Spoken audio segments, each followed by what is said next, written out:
우리 아이들에게 저런 호기심을 유지시켜주는 그 책임은 어쩌면 엄마들에게 또는 학부모들에게 있을지 모릅니다.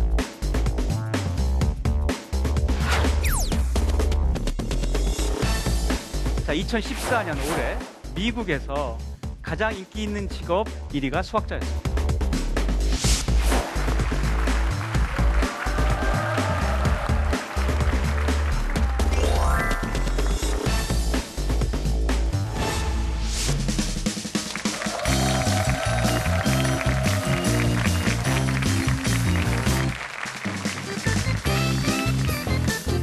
안녕하세요. 팝콘처럼 톡톡 튀는 지식 강연 콘서트 수다하게 진행을 맡은 MC 고유경입니다. 여러분들 최근에 스토리텔링 수학, 사고력 수학 이런 얘기 많이 들어보셨어요? 들어보셨어요? 말은 쉽지만요.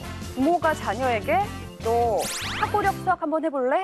라고 얘기를 한다면 참 쉽지 않을 겁니다. 어렵죠, 수학이라는 게. 어떻게 하면은 자녀에게 수학으로 가는 길을 좀 더 터줄 수가 있을까요? 학부모의 역할이기도 할 텐데요. 그 해답 오늘 수다학에서 만나보실 수가 있습니다. 수학 공부의 패러다임을 바꾸는 학부모를 위한 스토리텔링 수학 콘서트. 오늘의 특별 패널부터 소개를 해드리겠습니다. 2014 서울 세계 수학자 대회 홍보대사죠. 진양혜 씨 모시겠습니다.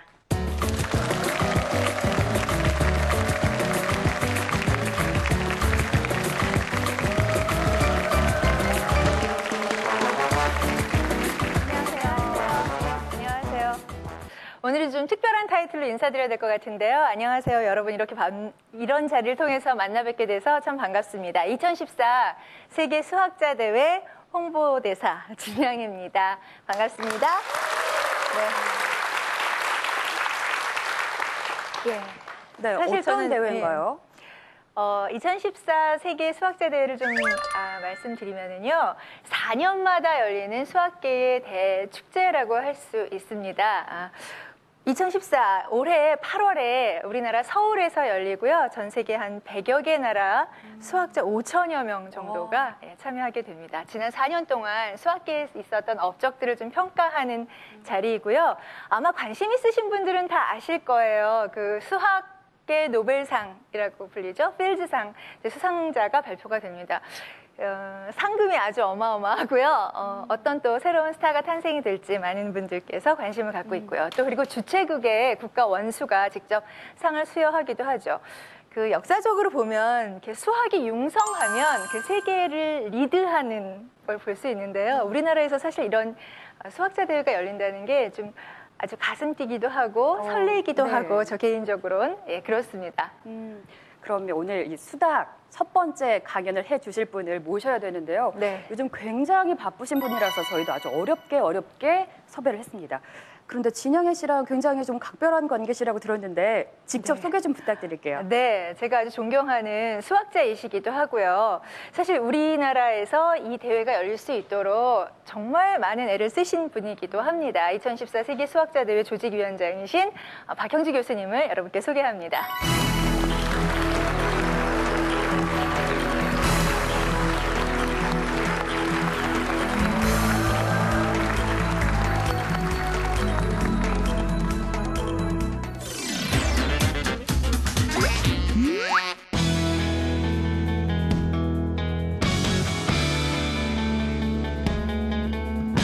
그거는 사무소에서 판단해서 하는데 그 사람 가족의 피해 공항계스트 스테이트 컨파인 아니지 공항계스트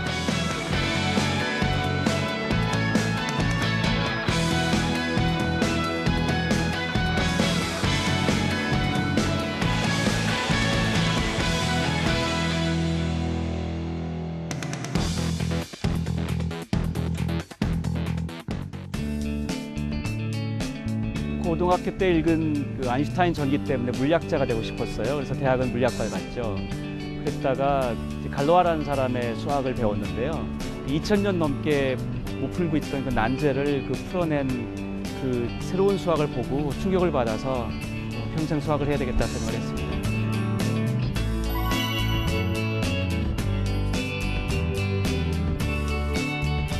정말 우리가 유치할 거라는 확신이 없는 상태에서 시작을 했습니다. 그렇지만 우리가 정말 다음 단계로 도약하기 위해서 어떤 모험을 할 필요가 있었고, 그리고 역대 이 세계 수학자들을 개최한 나라들이 그 전후에 그 변화가 수학 수준의 변화라거나 그 나라 청소년들의 어떤 인식의 변화라거나 이런 것들이 증빙이 있었기 때문에 우리가 그런 그 변화를 우리나라에서도 만들어내고 싶다, 이런 이제 소망이 있었죠. 수학이 어렵죠. 또 이제 나는 평생 수학을 안 쓰면서 사는데 내가 왜 수학을 꼭 배워야 되나 이런 생각도 하죠. 그래서 수학을 왜 배워야 되는지, 수학이 어디에 사용되는지를 학생들에게 보여주고 싶습니다. 교수님 반갑습니다. 네, 반갑습니다. 네. 제가 알기로는 아인슈타인과 사랑에 빠지시면서 또 수학을 좋아하게 되셨다고 들었는데 헤어스타일이 참 범상치 않아요. 네. 네, 좋아하는 사람은 닮게 됩니다. 이제 오늘을 첫 회로 시작을 해서 이제 학부모들을 위한 수학 교육 프로그램을 이어 나갈 텐데요. 스토리텔링 수학. 요즘 많이는 들리기는 하는데 어려워요. 쉽지 않아요. 진양희 씨도 관심 많으시죠? 수학 교육에 대해서. 네. 근데 사실 이제 저는 수학을 사랑하는 입장에서 수학에 대한 오해들이 참 많잖아요. 저도 이제 아이가 둘이나 있고요. 수학은 무조건 어려워. 시간 많이 들여야 돼. 네. 아무리 해도 성적 안 나와. 뭐 이런. 너무 어려워요. 네, 이걸 포기해야 돼, 말아야 돼. 안고 가야 돼, 말아야 돼. 뭐 이런 고민들 많이 하시는 것 같은데요. 이제 또 스토리텔링 수학을 이제 교육과정에서 강조하게 되니까 이건 또 뭐야 하시는 분들도 참 많으실 것 같아서 네. 한편으로는 오늘 이 자리가 참 기대가 돼요. 뭔가 교수님께서 네. 이렇게 눈을 반짝이게 해주실 뭐 여러 가지 조언들을 해주시지 않을까 하는 생각이 들거든요. 저도 기대가 됩니다. 네. 아드님이 찬유. 저희 둘째요. 네. 15살이라고요. 네. 한참 이제 또 수학 공부 열심히 해야 될 때인데 네. 진양희 아나운서께서 수학을 전공을 하셨잖아요. 네. 아무래도 남다른 노하우가 있지 않을까 싶은데 어떠세요? 아니 제가 뭐 사실 수학을 공부했지만 학부에서 한 거기 때문에 수학에 관련돼서 구체적인 어떤 학문적인 그 분야로 들어가면 여기 계신 분들하고 뭐 별반 차이는 없을 것 같아요. 근데 이제 기본적으로 저는 이 수학이 갖고 있는 오해와 편견이 분명히 있다고 생각을 하거든요. 네. 이제 어느 학문이나 많이 공부하게 되고 그 수준이 높아지면 어려워지잖아요. 네. 근데 수학은 너무 처음부터 그런 오해를 받는 것 같아요. 그래서 여러분의 사랑을 좀 덜 받는 것 같아서 이게 참 속상하고 저도 아이한테 그런 얘기를 하거든요. 네. 네. 그렇게 어렵지 않다. 그리고 생각을 할 수 있는 힘을 주고 어떻게 보면 만약에 사랑에 빠지게 되면 그 어떤 학문보다도 깊이 빠질 수 있는 아주 매력적인 학문이다라는 이야기를 하는데 이렇게만 말씀드리면 뭔가 구체적인 증거가 있어야 되잖아요. 네. 네. 수학은 또 증명을 해야 되는 어떻게 학문이니까. 하면 수학과 사랑에 빠질 수가 있는 거죠? 그거는 제가 할 수가 없고요. 오늘 교수님께서 교수님, 해주실 것 네, 같아요. 알려주세요. 네. 네. 어떻게 하면 수학과 사랑에 빠질 수가 네. 있을까요? 지금 제가 말씀 듣다가 보니 제가 진양희 아나운서랑 작년에 무슨 수학 토크 콘서트라는 걸 한 적이 있는데요. 네. 그때 그 둘째 아이를 데리고 오셨거든요. 그래서 아이들을 그런 곳에 데리고 가는 것도 중요합니다. 그러니까 특히나 그 아이들이 어릴 때는 그 학부모님들이 아이들 도와주고 싶어 하잖아요. 이게 수학 공부하면서 어려우니까 뭐 어떻게 도와줄까. 그래서 뭐 질문을 하면은 보통은 깔끔하고 그냥 아주 간략하고 딱 완결된 답을 주려고 하십니다. 그래서 뭐 그런 걸 공부하려고 독학도 하시죠, 엄마들이. 근데 그게 이제 그건 제 생각에는 잘못된 것 같아요. 그러니까 오히려 아이들한테 실마리를 줄지언정 뭐 아이가 여러 가지 혼란을 겪도록 두는 게 사실은 좋습니다. 그리고 그런 과정에서 답에 이를 수도 있고 못 이룰 수도 있는데 답에 이른다면 정말 칭찬해주고 아이들이 그 어떤 조금 작은 보상을 통해서 아이들이 정말 성취욕을 갖게 하는 이런 게 좋은 학습 방법이죠. 그러니까 완결된 답을 준다는 건 그날도 끝나는 거지만 네. 이런 어떤 실마리를 주는 것은 계속될 수 있거든요. 네. 부모의 역할이 굉장히 중요하겠어요. 당연하죠. 그래서 이런 오해로 인해서 아이들이 그러니까 완결된 답을 엄마한테 못 주면 자기는 이렇게 실패했다 이렇게 생각을 할 수도 있거든요. 그래서 이거 굉장히 중요합니다. 엄마 역할이. 예. 네. 그렇다면 어떻게 하면 일상에서 좀 더 수학을 편하게 쉽게 접근을 하도록 네. 부모께서 이끌어줄 수가 있을까요? 일단 어린 시절에나 어린 아이들에게는 뭐 수학을 친숙해지는 게 좋겠죠. 뭐 시장에 가서 가격들을 자기가 계산해 보게 한다든지, 아니면 뭐 이렇게 낱개로 여러 개 사는 게 나을지 한 뭉텅이로 사는 게 나을지 아이가 판단하게 한다든지 뭐 이런 방법들이 있을 거고요.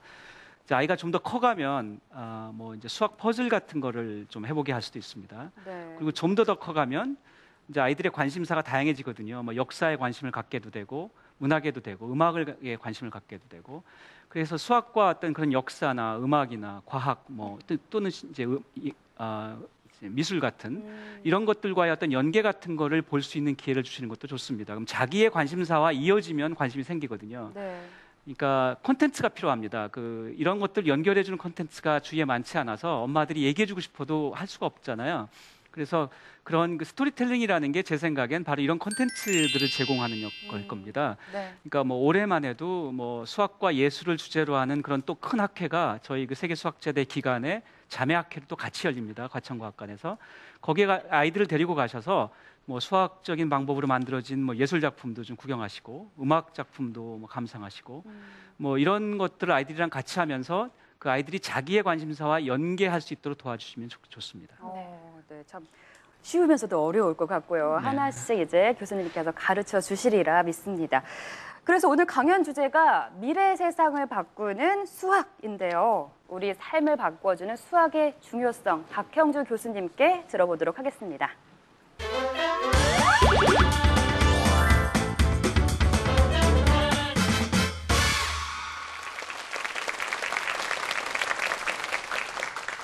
자, 여기에 어미닭과 애기 병아리가 있습니다. 그 앞에는 아주 먹음직스러운 먹이가 있죠.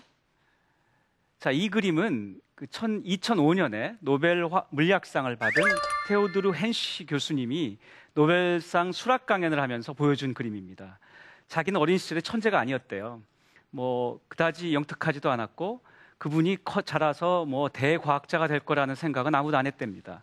근데 이분이 결국은 노벨 물리학상을 받은 아주 훌륭한 학자가 됐고 세상을 바꾸는 데 기여했는데, 이분이 자기가 남들과 달랐던 점, 결국 자기가 그런 그 물리학자가, 성공한 물리학자가 될 수 있었던 이유를 이 그림으로 설명했습니다.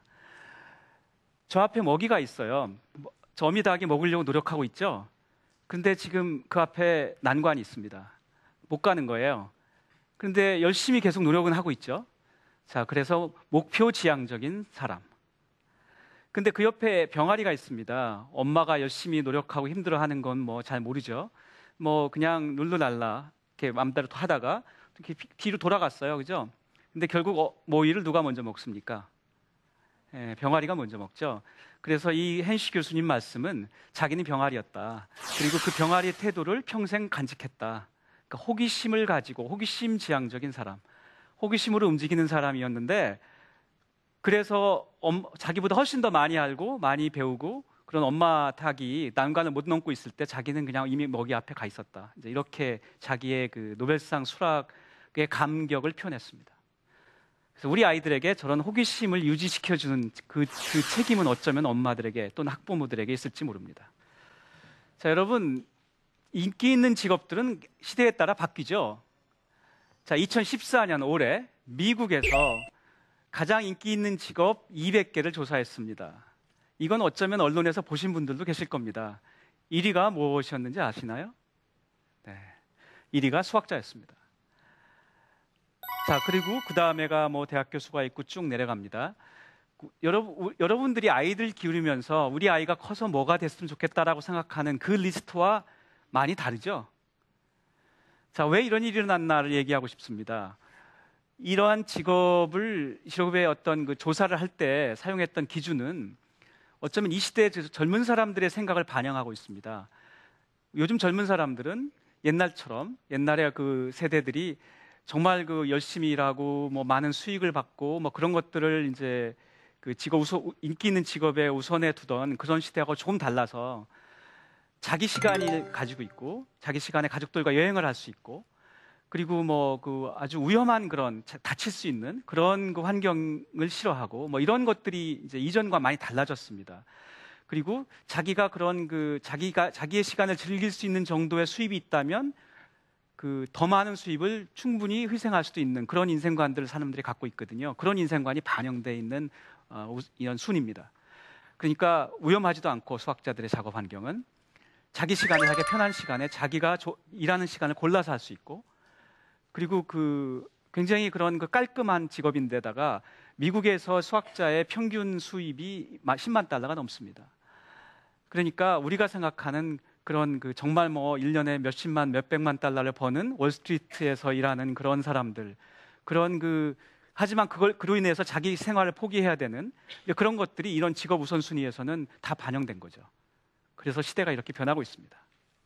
자, 그래서 그러면은 수학자라는 게 참 인기 직업이 됐습니다. 그런데 그냥 단지 깔끔하고 편하니까 선호하는 걸까요? 그런 수학적인 훈련을 받아서 정말 유명해지고 세상을 바꾸는 데 기여한 사람들이 있습니다. 자, 여기에는 이분들 중에서 수학자가 한 명도 없습니다. 하지만 저분들은 다 수학과 인연이 있습니다. 여기 있는 지금 적어도 이 중에서 5명은 학부 때 전공을 수학을 했습니다. 한 사람은 공학을 했는데 하지만 그 기자들이 취미가 뭔가요? 하면 저는 여가 시간에 수학 문제를 푸는 게 취미입니다라고 대답한 사람이 한 분 있습니다. 이게 6분인데요. 자, 이 중에서 수학 전공을 안 한 한 분이 누굴까요? 네, 장점인. 네, 역시. 네, 장점인은 공학을 한 사람인데 아까 말씀드린 대로 그 수학을 정말 사랑했다고 합니다. 근데 국가의 리더가 중국의 국가 주석을 하셨는데 국가의 리더가 그런 말들을 공개석상에서 스름없이 하면 그런 것들이 아이들에게 영향을 줍니다. 다음 세대에게. 그래서 정말 그런 이런 리더의 어떤 세계관도 참 중요합니다. 이 중에는 나머지 5명은 다 학부에서 수학을 전공한 사람들입니다. 저 중에는 문학가도 있고 노벨 문학상을 받은 분이 한 분 있습니다. 솔제니친. 그리고 빌 게이츠와 스티브 발머는 하버드 수학과 동기 동창입니다. 빌 게이츠는 졸업은 안 했죠. 스티브 발머는 졸업을 했습니다. 두 사람이 마이크로소프트를 지금의 회사를 키웠죠. 아트 가펑클이라는 사람은 여기 엄마 세대는 어쩜 알지도 모릅니다. 아시나요? 사이먼 앤 가펑클. 예, 그 사람인데 원래 콜롬비아 대학에서 학부와 석사를 수학을 했습니다. 수학자의 꿈을 박사까지 갔다가 수학자와 음악가의 사이에 고민하다가 결국은 음악을 택했다고 합니다. 그리고 이 다니카 맥켈런은 아마 검색을 해보시면 꽤 알려진 배우입니다. 그리고 UCLA 수학과를 1등으로 졸업했다고 하고 그리고 수학 관련한 저서도 3개가 있습니다. 이렇게 수학을 잘 공부해서 자기 분야에서 성공한 사람들이 많습니다.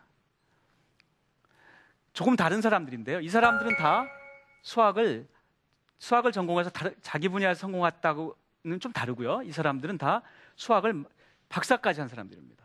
그러니까 정말 수학자들인데요. 근데 다른 분야에 굉장히 큰 영향을 미쳤습니다. 여러분 존 내시 아시죠?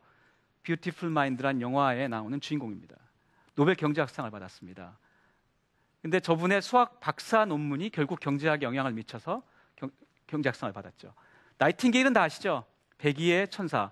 그런데 저분이 여러분 파이 차트라는 걸 뉴스에서 많이 보시죠? 동그라미인데 몇 퍼센트는 뭐 하고 몇 퍼센트는 뭐 하고 이렇게 파이 차트라고 하는 거가 있는데요. 파이 차트를 저분이 개발했습니다. 위대한 통계학자입니다. 그런 통계학을 이용해서 전쟁터에서 환자들의 어떤 각종 처리법들 치료법을 비교하고 통계를 내서 가장 우수한 치료법을 적용하는 그런 방법을 써서 사망률 42%의 야전병원에서 사망률을 3%로 바꿨다고 합니다. 그러니까 선각자의 어떤 새로운 생각은 세상을 바꿉니다.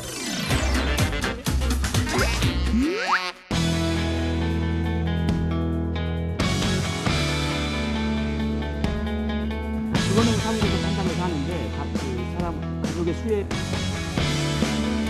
공황제 스킬의 시기를 그걸 파인 아니지 공황제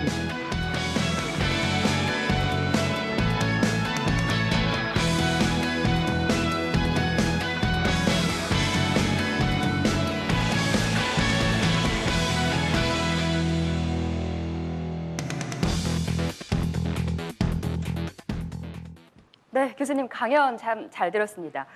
그런데 우리나라 학생들은요, 저도 그랬던 것 같은데 수학 하면은 아유, 앞으로 인생 살면서 얼마나 뭐 수학이 필요하겠냐 싶어서 아예 포기해버린 학생들도 굉장히 많고요. 또 본인이 원하는 부분, 쉬운 부분만 쏙쏙 골라서 공부하기도 하잖아요. 그런데 교수님 지금 말씀해 주신 것처럼 첨단 산업의 세분화로 이 수학적 사고력이 요구되는 만큼 또 수학의 중요성을 다시 한번 깨닫는 그런 계기가 됐던 것 같습니다.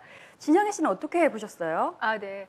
뭐 이제 다양한 그 인물들을 소개해 주셨는데요. 아마 이제 그 수학을 전공하지 않았지만 어떤 특별한 우리 세상에 기여를 한 분들, 뭐 이런 여러 예를 보셨을 건데 거기에 답이 있는 것 같아요. 수학 배워서 뭐 하지? 수학이 실생활에 뭐가 필요하지? 이런 질문을 가지셨던 분들은 아, 절대 수학이 일상과 유리되지 않았구나라는 것에 대해서는 좀 긍정을 하실 것 같고요. 네.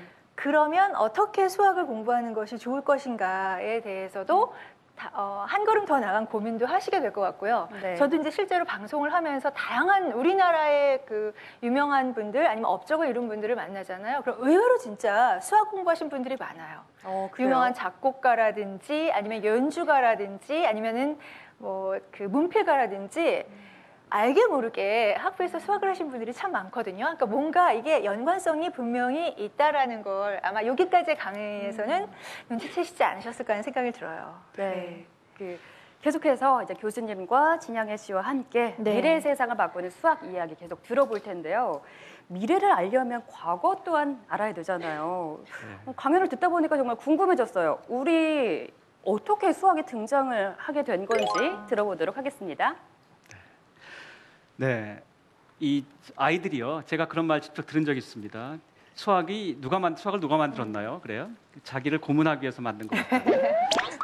그래서 수학을 누군가가 인위적으로 만들었다는 생각도 사람들이 합니다. 근데 수학은 사실은 자연 발생적으로 생겼습니다. 그래서 여기 하나의 제가 그 증거가 있는데요. 이게 기원전 2만 년 전 화석입니다. 출토품인데요. 이게 지금 그 이샹고 뼈라고 하는데요. 저기 보시면 그 자잘한 선들이 있습니다. 저걸 사람들이 아마도 2만 년 전에 이미 셈의 개념이 있었다. 그래서 사냥감을 세가지고 내가 얼마나 잡았는지, 이번 겨울을 나게 충분한지를 알아야 되거든요. 그래서 그걸 세서 기록한 거라고 생각을 합니다. 그러니까 이미 기원전 2만 년 전에 셈의 개념이 있었다. 그러니까 어떤 그 삶의 필요에 따라서 결국은 그 센다 또는 수학의 개념이 시작했다라고 볼 수 있습니다. 이게 이제 좀 더 지나가면 이제 문명이 발생합니다. 이 어떤 문명의 발생 단계에서 수학은 또 역시 자연적으로 발생했죠. 그러니까 여기 보시면 제가 지중해 인근의 고대 문명을 보여드리고 있는데요. 세 가지가 이제 있습니다. 지중해 인근에서 발전한 고대 문명은 하나가 이제 메소포타미아 문명 또는 바빌로니아 문명이라고도 하는데요. 그게 이제 지금의 이라크 근처입니다. 저 보이시나요? 오른쪽에 저기 네. 터키 있고 터키 밑에 이라크가 있죠. 저길 보시면 오른쪽은 아시아죠. 위쪽과 왼쪽은 유럽입니다. 아래쪽으로 가면 이제 아프리카죠. 그래서 이제 교통의 유충지입니다. 그래서 국제 교역이 활발했던 곳인데 그래서 저기에서는 상업 수학이 굉장히 발전했다고 합니다. 네. 그 상거래, 당시는 다 물물 교환이죠. 물물 교환의 수학. 그런데 또 다른 문명이 이제 이집트 문명입니다. 자, 아프리카의 북쪽이죠. 저 이집트에서는 나일강이 범람하고 그러면은 다 이제 땅이 다 없어지니까 새로 구획해서 나눠줘야 되잖아요. 그래서 이집트 황제의 그 큰 의무는 그걸 공평하게 다시 원주인에게 불만 없이 나눠주는 것. 굉장한 기하학적인 지식을 필요로 했죠. 네. 따라서 그 통치에 반드시 필요한 그 학문이었습니다. 수학이. 그래서 기하학이 발전했습니다. 그리고 피라미드를 만드는데 역시 기하가 필요했고요. 근데 저 그리스 문명은 좀 이상한 놈이에요. 저건 참 이상해요. 저기는 수학이 훨씬 더 발전시키긴 했는데 이 다른 두 문명처럼 이렇게 필요에 의해서 만들어진 게 아니라 아주 사유의 수학 뭐 이런 것들이 발전했다고 합니다. 네. 좀 그리스 수학자나 철학자들에 대해서 좀 아시죠? 아마 다 아실 거예요. 피타고라스, 플라톤 이런 사람들이 다 수학자이자 철학자잖아요. 그쵸. 근데 네, 이제 말씀하신 것처럼 저도 이제 수학을 공부할 때 고대 문명사를 보면은요. 수학은 정말 인간의 욕구 때문에 태어난 거예요. 그러니까 내가 양이 4마리 있었고 그리고 교수님은 3마리 있었는데 어느 순간에 여기 4마리가 있고 제가 3마리가 되면 너무 억울하잖아요. 그런 것들을 세고 표시하고 또 수확한 것들이 막 나눠질 때 내가 한 톨이라도 덜 받으면 또 억울하니까 공평하게 그거를 다 같이 이해할 수 있는 방법을 찾다 보니까 생겨난 거라서 야, 이거 사실 이렇게 어려워할 게 아니구나라는 생각을 많이 했거든요. 근데 이제 그리스 쪽으로 오면 이게 저는 사실 수학이 어렵다라고 오해를 받기 시작한 데가 저 때부터인 것 같아요. 저 때는 아마 사실입니다. 네, 네. 굉장히 철학적 사유를 시작을 하고 뭔가를 증명을 해야 되고 우리가 뭐 1 더하기 1은 2다가 수학에서 가장 첫 번째로 얘기하는 대단한 발견이자 공인가요? 네. 뭐 그런데요. 아니 세상에 1 더하기 1이 2라는 거 모르는 분 계세요? 없으시잖아요. 근데 네. 그거는 우리가 다 이렇게 이해가 되는데 그리스 수학으로 가면 그렇죠. 아니 이거 뭐야 어려워지나요? 이해도 안 되는데 이거 네. 어떡하라고 뭐 이런 의문을 진짜 갖게 그렇죠. 돼요. 유클리드 기하학을 보면 뭐 각종 아 공식을 그러니까요. 만들고. 왜 이렇게 어렵게 갑자기 네. 생각해야 되는 거야? 근데 이런. 네, 이제 조금 생각을 달리하면 네. 어떤가 싶습니다. 그러니까 그 우리가 뭐 상거래를 하고 네. 뭐 피라미드를 만들기 위해서 어떤 기하학을 만들고 측량을 위해서 뭐 이런 것들은 정말 실생활의 필요에 의한 그래서 생긴 수학인데 하지만 그리스에서처럼 어떤 우주를 이해하고 싶어하고 우주의 질서를 좀 알고 싶어하는 그것도 사실 어떤 의미에서는 인간의 본성에 속하거든요. 그러니까 문명의 필요라고 볼 수 있습니다. 그러니까 좀 시각을 바꿔보면 사실은 새 문명에서 모두 어떤 그 문명의 필요에 답하기 위해서 수학이 발전했다고 볼 수 있습니다. 결국 자연 발생적으로 발생했다고 볼 수 있는데 형식만 다르죠. 네. 그러니까 그 시대의 사람들은 이렇게 뭔가 생각하고 논증하고 증명하고 설득시키고 이런 걸 그렇죠. 상당히 즐기는 그렇죠. 분들. 그러니까 소크라테스는 문화였던 결국은 것 같아요. 대화를 통해서 설득하는 그런 이제 방식을 썼잖아요. 거기서 대화를 통해서 상대방을 설득하기 위해서는 결국은 그 논리적인 체계를 갖추고 그 아무런 의심의 여지 없이 상대방을 설득해야 되니까 당연히 논리가 발전할 수밖에 없죠. 네. 그렇다면 뭐 고대 문명의 발상과 함께 수학도 시작됐다 네. 이렇게 봐야 되겠네요. 네, 교수님 말씀 잘 들었고요. 계속해서 두 번째 강연 들어볼 차례인데요. 아주 특별한 주제를 준비하셨다고 합니다. 바로 문명의 다양한 질문에 수학이 답할 수 있을까라는 주제입니다. 함께 네. 들어보시죠. 네.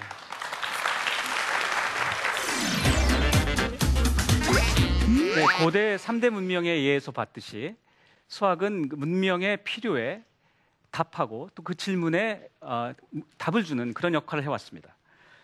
자, 여기 제가 그 몇 가지 질문을 실제 예를 들어볼까 합니다. 하나는 그 시각적인 예술에서 나오는 질문입니다. 자, 무엇이 보기 좋을까? 여러분 그 고대에도 벽화가 있었고요. 그런 그 그림을 그려내고 자기의 생각을 표현하고 자기의 느낌, 감정을 표현하는 그런 욕구는 인간의 역사와 궤를 같이 합니다. 근데 그런 그 표현물들에는 어떤 상징도 나오지만 또는 그 보기 좋다 또는 이쁘다라는 그 기본적인 어떤 것을 추구하거든요. 그 무엇이 보기 좋은가? 어떤 거는 굉장히 많은 사람들이 정말 보기 싫다고 동의하는 것들도 있잖아요. 자, 무엇이 보기 좋은가에 대한 그런 고민이 많았습니다. 자, 이 두 그림을 보시죠. 그리고 또 있습니다. 자, 저 네 개의 그림에서 혹시 공통점을 보셨나요? 자, 이 네 그림의 공통점은 황금비입니다. 제일 처음에 나왔던 이집트의 피라미드, 그리고 그 다음에 나온 것이 고대 그리스의 팔테온 신전, 그리고 세 번째 나온 것은 허리케인의 그림입니다. 그리고 네 번째 나온 것은 인도태평양해에서 발견되는 앵무조개라는 것입니다. 자, 이게 왜 황금비죠? 황금비가 혹시 뭔지 기억하시나요? 제일 처음에 나왔던 그림을 한번 다시 보시죠. 그 피라미드입니다. 저 피라미드, 그 옆에 팔테온 신전을 보셔도 좋습니다. 자, 팔테온 신전을 직사각형으로 쫙 보세요. 직사각형으로 보시면, 그리고 나서 저 직사각형, 큰 직사각형이죠? 그 안에, 직사각형 안에 왼쪽에 큰 정사각형을 생각해 보세요. 그러면은 오른쪽에 작은 직사각형이 또 나오겠죠. 전체 큰 직사각형 안에는 정사각형이 있을 것이고 오른쪽에 작은 직사각형이 또 나올 겁니다. 그 작은 직사각형과 전체 큰 직사각형이 닮은 꼴이면, 즉 가로 세로의 비율이 같으면, 그러면 우리가 그걸 보고 황금비를 가졌다고 합니다. 지금 제가 말씀드린 거를 중학생 정도의 아이에게 한번 비례식으로 계산해 보라고 하면 끙끙대면서 정말 밤새서 계산하면 1.618이라는 숫자를 만들어낼 겁니다. 한번 해보세요. 자, 그래서 저 가로와 세로의 비율은 1.618입니다. 그게 황금비인데요. 근데 신기하게도 아까 보여드렸던 피라미드도 그 황금비를 갖고 있습니다. 게다가 나중에 보여드렸던 허리케인, 그건 그린 게 아니고요. 자연현상에서 관찰되는 건데 그 허리케인조차도 이걸 보시죠. 자, 황금비를 가진 직사각형입니다. 근데 그 안에 정사각형 왼쪽에 보이시죠? 그리고 나머지 오른쪽이 직사각형인데 그 직사각형 이거와 닮은 꼴입니다. 그 안에 또 다시 또 정사각형 만들고 직사각형 계속 해나갈 수 있겠죠? 그래서 계속 그게 황금비예요. 닮아가니까. 그렇게 되면 저걸 쭉 지금 곡선 보이세요? 저렇게 하면 나선이 나오죠? 저 나선 보고 황금 나선이라고 합니다. 근데 허리케인이 황금 나선으로 커집니다. 그리고 아까 앵무족에도 황금 나선으로 커집니다. 그러니까 자연 현상에 신기하게 숨어 있다. 근데 이상하게도 고대 그리스에서부터 그리고 이집트에서부터 그 황금비를 인간의 눈에 가장 보기 좋은 비율이라고 생각하고 실제 건축물을 만드는 데 썼습니다. 중세의 레오나르도 다빈치는 이 황금비가 가장 이상적인 비율이라고 생각해서 각종 그림에 사용했습니다. 그러니까 수학이 그런 무엇이 보기 좋은가에 대한 심지어 실마리도 줬습니다. 자, 이 질문을 이제 넘어서서 다음 또 질문을 생각한다면 시각을 얘기했으니 청각을 얘기할 수 있을 겁니다. 자, 무엇이 듣기 좋은가? 이 질문도 역시 문명의 시작부터 이루어졌던 질문입니다. 음악은 모든 문명에 있습니다. 형태가 다르죠. 근데 그 음악에서 항상 공통적인 질문은 어떤 소리들이 귀에 듣기 좋은가? 이런 건데요. 이게 이제 가장 발전한 것은 고대 그리스입니다. 이 피타고라스가 자기 집 근처에 대장간을 지나는데 항상 듣기 싫더래요. 여러 사람이 막 두드리는데 또 어느 날 갑자기 이상하게 청아하고 정말 멋있는 소리가 나왔답니다. 좋은 합주가. 뭐가 잘 맞은 거예요. 그래서 이 사람이 고민을 한 거죠. 이게 뭐가 차이 있을까? 그래서 협화음과 불협화음의 미스테리를 이 사람이 이제 밝히고자 합니다. 어떤 소리들이 합하면 귀에 듣기 좋은 협화음이 되고 어떤 소리들이 합하면 귀에 듣기 싫은 불협화음이 되는지. 자, 오늘 혹시 협화음이 준비됐나요? 한번 잠깐 들어보시죠.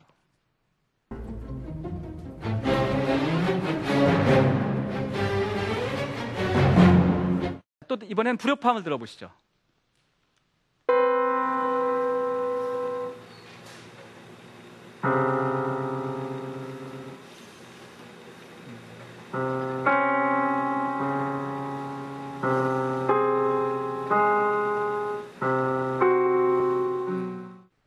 그래서 피타고라스는 어떤 소리들이 합쳐져서 협화음이 되는지, 어떤 소리들이 합쳐서 불협화음이 되는지를 체계적으로 설명하는 이론을 만들어냈습니다. 우리가 피타고라스의 음계라고 합니다. 이 음계 이론은 지극히 수학적인 이론인데요. 그래서 고대 그리스에서는 수학과 음악이 동일한 분야로 여겨졌습니다. 근데 그게 이제 지금에 와서는 사람들이 이제 잊혀졌죠, 사람들에게. 그래서 그런 뿌리가 다 잊혀져서 오늘날 음악이 정말 수학의 한 부분이었다는 걸 기억하는 사람이 드뭅니다.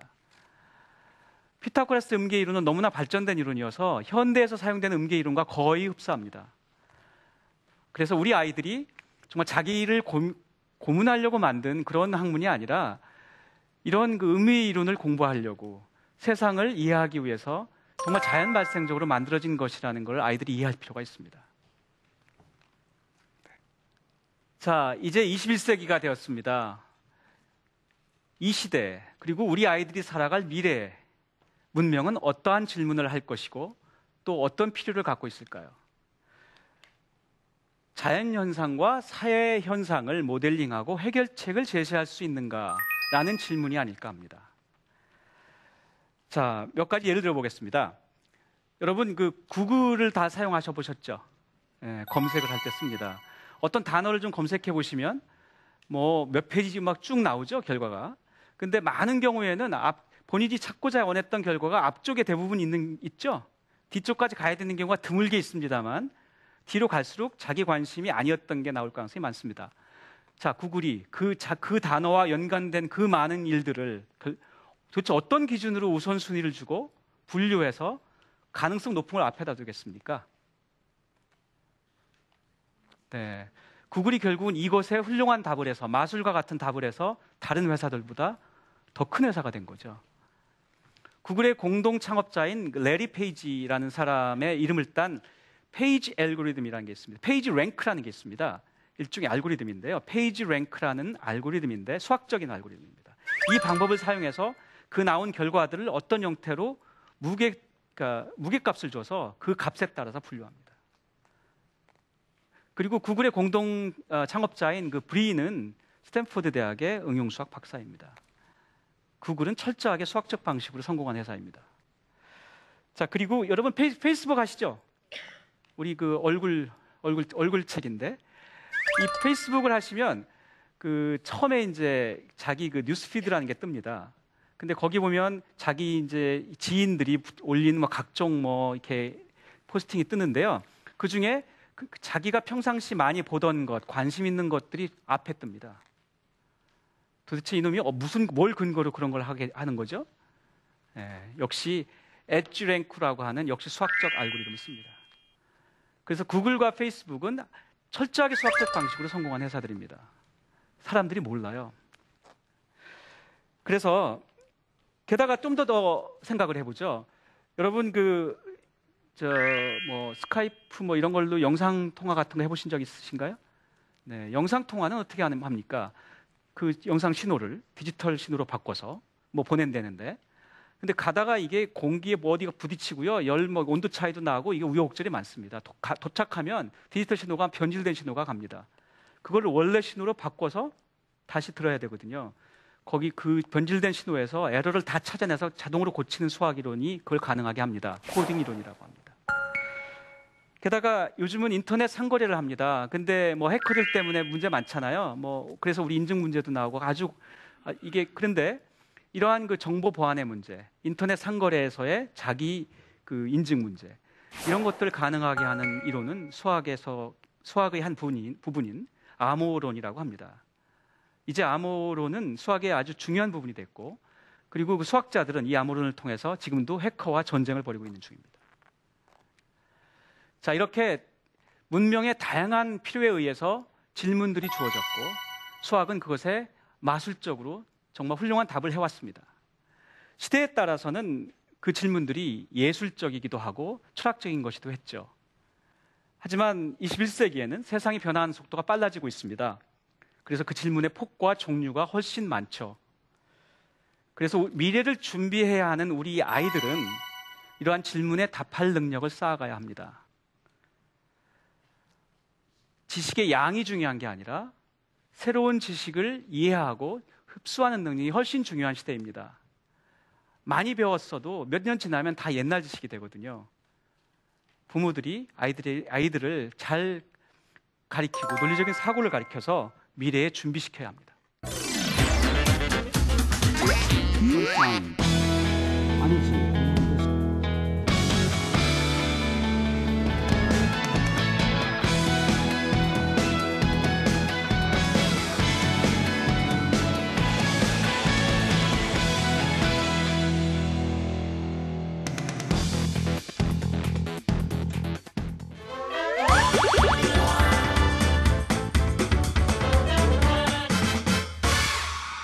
네, 문명의 다양한 질문을 통해서 수학의 중요성 그리고 무한한 미래의 발전 가능성을 내다볼 수 있는 그런 시간이었습니다. 방청객분들 잘 들으셨나요? 네, 질문을 이제 좀 받아볼 텐데요. 저희가 미리 인터넷을 통해서 두 분의 질문을 접수를 했습니다. 최혜선 씨 어디 계세요? 최혜선 씨? 네, 여기 계시네요. 네. 네, 안녕하세요. 저 초등학생 아이를 둔 학부모인데요. 저희는 이제 부부가 둘 다 문과를 전공하고 수학만 잘했으면 내 인생이 바뀌었을 텐데라고 한탄을 하고 있는 사람들이라 대학 가서 수학을 안 해도 돼서 너무 좋았거든요. 근데 이제 아이들이 학교를 가니까 우리랑은 좀 달랐으면 좋겠고, 그래서 어떻게 하면 수학 못하는 부모지만 아이를 수학을 좋아하고 잘하는 아이로 키울 수 있는지 조언을 좀 해주셨으면 좋겠습니다. 네, 정말 모든 학부모님들이 공유하는 질문인데요.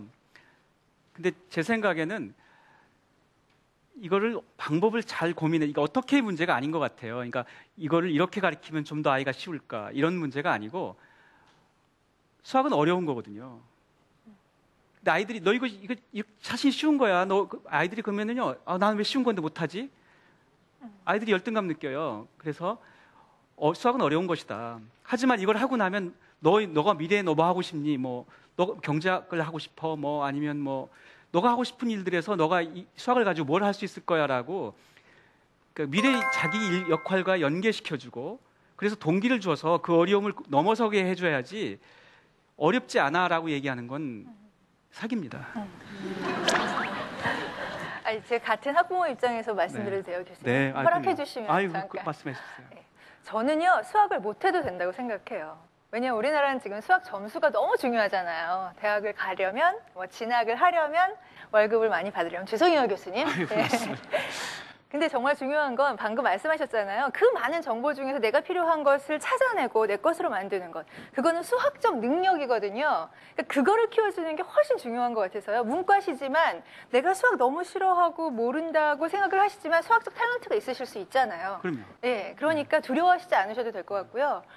수학 빵점 맞고 50점 맞는 학생이 절대 뭐 저런 고액 연봉 수학과 연관된 필드에서 일하지 말란 법 없죠. 당연하죠. 네. 네. 네. 그래서 이런 말씀도 좀 드리고 싶어요. 네. 그런데 궁금한데 두 분이 또 문과 쪽이시라고 했는데 유전이 되지는 않나요? 뭐 그런 수학적 사고라던가. 근데 정상적인 지능을 가진 사람이라면 그 어떤 동기부여를 통해서 극복할 수 있는 수준입니다. 우리 학교 교육이라는 게. 그러니까 단지 그거를 마치 방법이 잘못되거나 본인이 바보라서 못하는 것 같이 아이들을 질책하면 안 된다는 거고요. 그걸 그래서 동기부여를 통해서 그걸 넘게 해주는 것 이게 가장 중요하고요. 물론 진짜 그 다음 단계 어느 땐가 가서는 정말 천재성이 필요한 부분도 있고 뭐 재능이 필요한 부분이 있죠. 근데 제 생각에 한국의 그 고등학교 과정까지 해서 다루는 수학은 본인이 동기를 충분히 갖고 그걸 넘어서 정말 자기가 하고 싶은 일을 하기 위해서 넘어간다고 생각하면 그런 지향으로 충분히 넘어갈 수 있는 수준입니다. 네. 두 번째 질문 한번 받아볼게요. 박수연 씨 어디 계세요? 네, 여기 계시네요. 예, 저는 중고등학생을 둔 학부모인데요, 교수님. 교수님께서 이제 수학을 공부하시면서 학창 시절에 가장 즐겁게 수학을 했던 어떤 방법들이 있다면 저희 학생들에게 한번 좀 비법 좀 알려주시겠습니까? 네, 제 학창 시절을 돌이켜 보게 되는데요. 이건 물론 개인차가 있습니다. 근데 저는 개인적으로는 같이 공부하는 것, 즉 그룹 스터디를 믿는 사람입니다. 그러니까 제 학생들에게도 대학에서도 항상 그렇게 얘기하고요. 그러니까 저의 경우에는 그러니까 저 혼자 공부를 이제 물론 할 때가 있죠. 근데 이제 저희 학교 같은 경우는 이제 전 시골에서 학교를 다녔는데요. 선생님이 꼭 그 아이들을 놓고 교대로 앞에 나와서 이렇게 설명하게 시켰어요. 아니면 어떤 때는 심지어 한 시간을 모조리 다 몇 명이 나와서 가리키게도 시켰거든요. 미리 공부를 해가지고 너가 이 단어 가리켜봐 이렇게. 용감한 선생님이었죠. 그러니까. 근데 그게 왜 그랬는지 모르겠는데 열심히 공부해서 정말 잘 설명해서 아이들이 제 설명을 선생님 설명보다 더 잘 이해하는 거예요. 근데 그게 신나잖아요. 그래서 저는 그 시간이 항상 기다려지고 제 공부는 안 하고 가리키는 것만 열심히 공부했어요. 그러니까 이제 그게 동기부여거든요. 선생님이나 아나운서가 되셔야 됐던 거 아니에요? 뭐 교수도 선생님입니다. 그렇군요. 예. 네. 그래서 제 생각에 동기부여라는 게 여러 가지가 있는데요. 그러니까 뭐 아이들에게 뭔가 보상을 해주는 것도 있고, 근데 그 동기부여 중에는 이렇게 자기가 다른 사람에게 도움이 되고 있다라는 게 큰 동기부여가 되기도 합니다. 예를 들어서 아이들이 어디 뭐 어려운 아이들 있는 그런 곳에 가서 뭐 야학을 한다거나 예를 들어서 이런 것도 아이들에게 단지 이게 봉사의 수준을 넘어서 본인의 학습에 큰 도움이 되기도 합니다. 그래서 다른 아이들에게 또 어린 아이들에게 동생들에게 가르치기도 하고 그래서 아이들이 다른 사람에게 자기가 알고 있는 걸 설명하게 시키는 건 굉장히 좋은 그리고 아주 즐거운 경험입니다. 네, 그 선생님의 방법이 참 좋았던 네. 것 같아요. 저희 선생님은 왜 그런 방법을 안 쓰셨는지 좀 네. 원망이 되네요. 진영애 씨는 오늘 어떠셨어요? 학부모로서 좀 도움이 되셨어요? 많이 도움이 됐죠. 저는 그게 좋은 것 같아요. 사실은 우리가 수학이라는 그 학문이 과목이 점수를 좀 많이 얻어서 남들보다 좋은 등수를 예, 획득하고 네. 그래서 원하는 곳에 가기 위해서 꼭 필요한 학문으로밖에 이해가 안 되는 것 같아서 좀 안타까웠는데요. 뭐 구글이 성공한 어떤 수학적인 접근이라든지 어떤 그 세세한 부분을 교수님께서 알려주셔서요. 우리가 좀 수학을 보는 방법도 좀 더 넓게 보면 아이들한테 그런 이야기를 해주면 훨씬 더 좀 더 다르게 접근할 수 있지 않을까 하는 생각을 했어요. 네. 네. 그리고 뭐 돈도 많이 벌 것 같네요. 맞아요. 고소득 직업이라고요. 네. 미국에. 제가 다음 시간에 정말 부자 얘기를 해드리겠습니다. 아 진짜요? 기대되는데요. 야. 또 기대가 됩니다. 네. 교수님께서는 네. 시청자분들께 한 말씀 해주신다면요? 네. 뭐 그래서 저희가 이 수학이 현대 문명을 정말 바꾸고 있다. 뭐 심지어 구글이라는 회사를 가능하게 하고 뭐 인터넷 상거래를 가능하게 하고 우리 보안 문제를 해결한다. 이런 말씀을 드렸고요. 물론 모든 아이들이 다 그런 직업에 가지는 않을 겁니다. 그런데 이 시대는 너무나 빠르게 변화하는 시대라 아이들이 항상 새로운 지식을 접하고 직장에서도 새로운 업무를 할 준비가 돼 있어야 돼요. 그러니까 많이 아는 게 중요한 게 아니라 정말 새로운 환경에서 새로운 업무를 빨리 파악하는 능력, 결국 논리적인 사고, 그 논리적인 사고를 기반으로 한 창의적인 어떤 생각의 방식 이런 것들이 정말 중요해서 어릴 때부터 그런 교육을 시켜서 아이들 준비시켜야 된다고 생각합니다. 네. 교수님 강연 참 잘 들었습니다. 너무 재밌는 강연을 듣다 보니까 1시간이 훌쩍 지나갔는데요. 많이들 아쉬우시지 않으세요? 네, 그 박경주 교수님과 또 신영애 씨와 함께하는 팝콘 수다학은 그래서 오늘이 끝이 아니고요. 다음 주에 또 이어집니다. 다음 주도 또 많은 기대해 주세요. 네, 오늘 감사합니다.